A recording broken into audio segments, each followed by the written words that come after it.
தெண்டலே மெல்ல பேசி அடுத்து வர எபிசோட்ல என்ன நடக்கலாம் அப்படிங்கிறத பற்றி பார்க்கலாம். இன்னைக்கான எபிசோட் இன்ட்ரெஸ்டிங்கான சுவாரஸ்யமான எபிசோடாக இருந்தது மட்டும் இல்லாமல் அடுத்து வர எபிசோட் சம்மந்தமாக இன்ட்ரெஸ்டிங்கான ஒரு ப்ரொமோ ஒன்று காட்டியிருக்காங்க. இன்னைக்கான எபிசோடில் பார்த்தோம் அப்படின்னா பரமணி இளமதிக்கான கல்யாணம் நடக்கணும்னா நம்ம பரிகாரம் செய்யணும் அப்படிங்கிற மாதிரி இப்போ கலாமாவை ஜோசியர் சொன்னதோடு அப்படியே யோசிக்கிறாங்க. அது மட்டும் இல்லாமல் இப்போ அந்த பரிகாரம் செய்யறதுக்கு முன்னாடி ஜோசியரை பிடிச்சி கேட்டலாம் அப்படின்னு பார்த்தா ஜோசியர் ஊரை விட்டு ஓடிட்டாங்க. அதனால் இப்போ கலாமாவுக்கு ஒன்றுமே புரியல, பார்க்கலாம் என்ன பண்ணலாம் அப்படின்னு. இன்னைக்கான எபிசோட் லாஸ்ட்டில் காட்டின ப்ரொமோவில் பார்த்தோம் அப்படின்னாக்கா இப்போ பரிகாரம் செய்யறதுக்கு உண்டான எல்லா வேலையும் செஞ்சுக்கிட்டு இருக்காங்க. இப்போ அங்கே பார்த்தோம் அப்படின்னா கோயில் அதுக்கு உண்டான ஏற்பாடுலாம் நடக்குதா, இப்பயும் பார்த்தா கலாமா புலம்பிக்கிட்டு தான் இருக்காங்க, எல்லாமே செஞ்சுக்கிட்டு இருக்காங்களே அப்படி இப்படின்னு. அதில் பார்த்தா முதல்ல கையில் தீச்சட்டி எடுக்கணும், அடுத்து அழகு குத்தணும், மொட்டை அடிக்கணும், இப்படி வரிசையாக ஒன்று ஒன்றா இருக்கா பரிகாரம். இப்போ தீச்சட்டி எடுத்து கையில் வைக்கிறாங்க. இப்போ கலாமா தீச்சட்டி வாங்கிட்டு அப்படியே நடந்து போய்கிட்டே இருக்காங்க கோயிலை சுற்றி வர்றதுக்கு.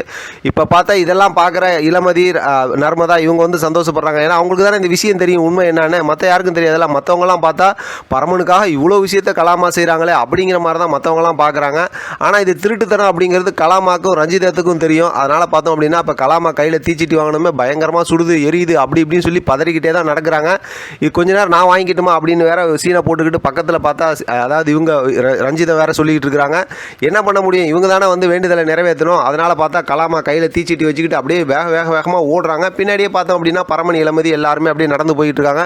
ஒரு கட்டத்தில் கை எரியுதுன்னு சொல்லிட்டு வேகமாக ஓடுறாங்க, பின்னாடி இவங்க ஓடுறாங்க. அந்த மாதிரி தான் ப்ரொமோ முடிச்சிருக்காங்க. சரி, நாளைக்கான எபிசோடில் என்ன நடக்கிறதுக்கு வாய்ப்பு இருக்குது அப்படின்னு பார்த்தா கண்டிப்பாக இவங்க ஒன்று தீச்சட்டி கீழே போட்டுறது அப்படி இப்படின்னு சொல்லி இந்த மாதிரி ஏதாவது ஒரு பக்கத்து கிரிஞ்சா ஏதாவது செஞ்சால் செய்வாங்க. அப்படி இல்லைனா ஏன்னா இவங்க எப்படி இருந்தாலும் பரமனை விட்டு கொடுக்கக்கூடாதுல, இவங்களுடைய அரசியல் வாழ்க்கைக்கு இந்த மாதிரி ஒரு ஆள் வேணும் அப்படி இப்படிங்கிற மாதிரி தானே ஏதோ கெட்ட புத்தியோடு இருக்கிறாங்க.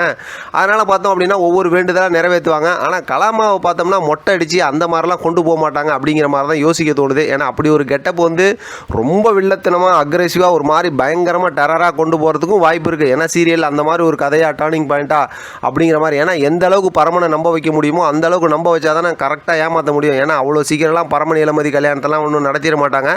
நமக்கெல்லாம் இதெல்லாம் தெரிஞ்ச விஷயம் தான், என்னை விட உங்களுக்கு நிறையா கண்டிப்பாக தெரிஞ்சிருக்கும். ஏன்னா எவ்வளோ சீரியல் நம்ம பார்க்குறோம்.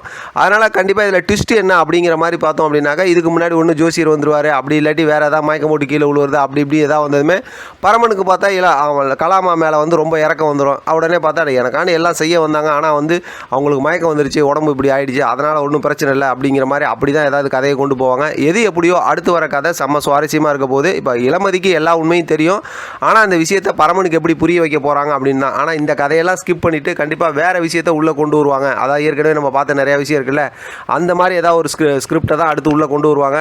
பார்க்கலாம் அடுத்து என்ன நடக்குதுன்னு. இதை பற்றின உங்களோட கருத்து கமெண்ட் பாக்ஸ் தெரியப்படுத்துங்க. தொடர்ந்து ஆதரவு கொடுங்க. தேங்க்யூ ஃப்ரெண்ட், தேங்க்ஸ் ஃபார் வாட்சிங்.